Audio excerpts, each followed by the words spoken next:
내성적인 당신에게 20대 중반의 맹장으로 병원에 입원을 한 적이 있다. 6일에 입원을 했는데 입원을 했으니 할 일이 특별히 없음. 스마트폰은 노트북도 드물던 시절이니 친구가 도서 대여점을 하고서 책을 잔뜩 가져오라고 해서 만화책을 보거나 책을 읽었던 것으로 기억한다. 같은 입원실의 한 친구는 이제 막 20세가 되었거나 고등학생 정도의 나이였는데 얼마나 활발한지 입원실의 분위기를 이끌었다. 틈만 나면 나가서 인형 뽑기로 했는데 거에 돈을 넣으면 뽑았다. 그런 친구를 보면서 아버지는 나에게 너도 저렇게 좀 활발했으면 좋겠는데 라는 이야기를 지나가는 말로 하셨다. 성격을 외향과 내향으로 딱 부러지게 구분한다면 분명히 난 내향적인 성격이다. 다만 딱히 내가 내향적이라는 이유로 움츠러들거나 성격에 대해 딱히 아쉬워하지는 않았다. 내가 내향적인 성향이 성격에 문제가 있거나 인생의 실패자를 뜻하는 건 아니었다.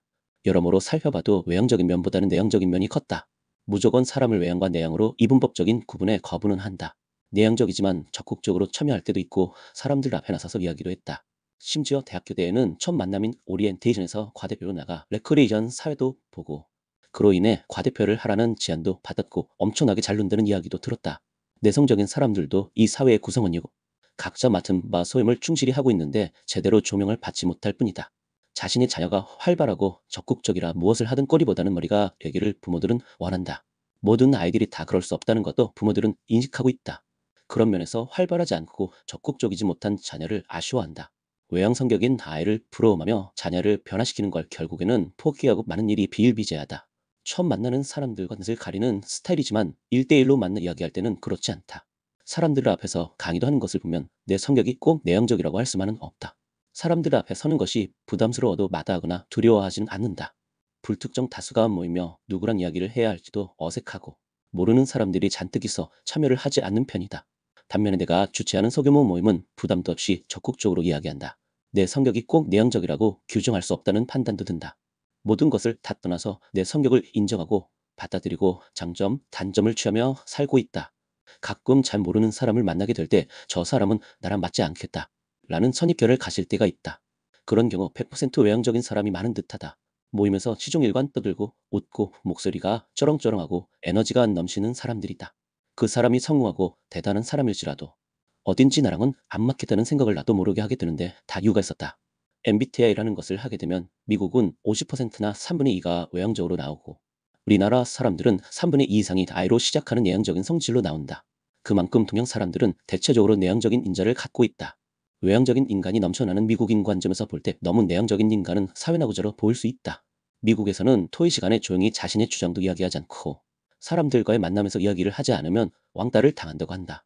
당사자들은 그런 부분에 있어 상처를 받고 힘들어한다. 특히 동양인들이 이런 면에서 사춘기 시절부터 어려움을 겪고 정체성의 혼란마저 겪는다고 한다.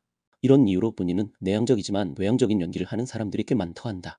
어쩔 수 없이 살아남기 위해 사회생활을 하면서 외향적인 연기를 하지만 집에 돌아오면 조용하고 푹 쉬는 모습에 결혼 후 당황하는 배우자들도 있다고 한다. 또한 자신의 성격과 맞지 않는 직업을 갖고 있으니 내향적인 사람이 외향적인 직업으로 고통과 질병을 안게 되기도 하고 외향적인 사람이 내향적인 업무를 보며 안절부절한 모습도 보인다. 대체적으로 내향적인 사람들은 조용히 묵상하고 책 읽고 TV 본다. 많은 사람들과 만나서 이야기하기보다는 몇몇 사람들을 만나 조용히 담소할 때 활력을 얻는다. 사람들을 만나는 것 자체가 엄청난 에너지를 소비하기 때문에 집에 와서는 무조건 에너지를 충전하여 푹 쉬어야 한다. 이런 면을 이해하지 못하면 결혼 생활도 힘들 수 있다.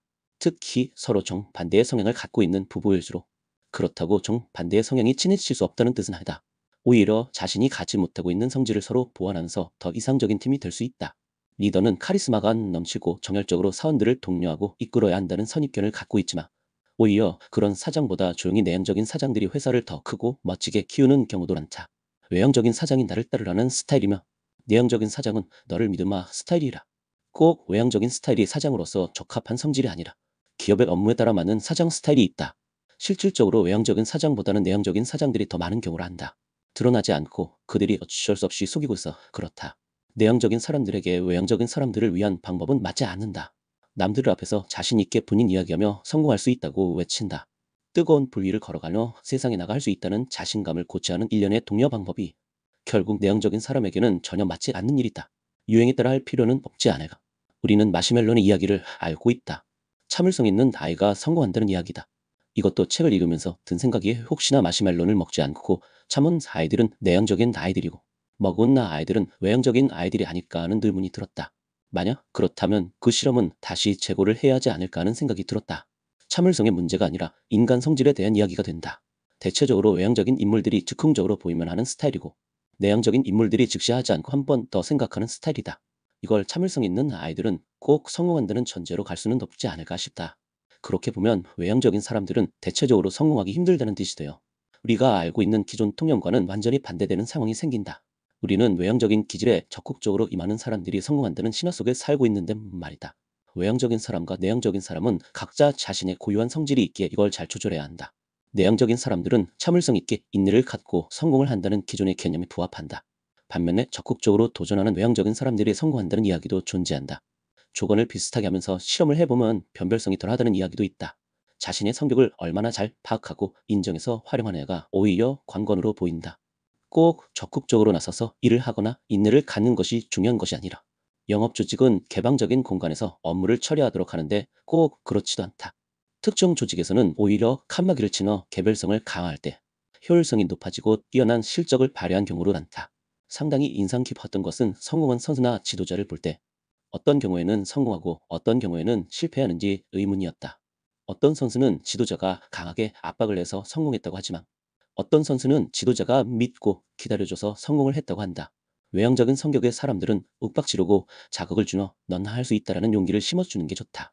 잘 하라고 타박도 하면서 벌도 주며 오히려 이에 대해 반응을 하고 그래 까짓거 할게 하면서 열심히 한다고 한다.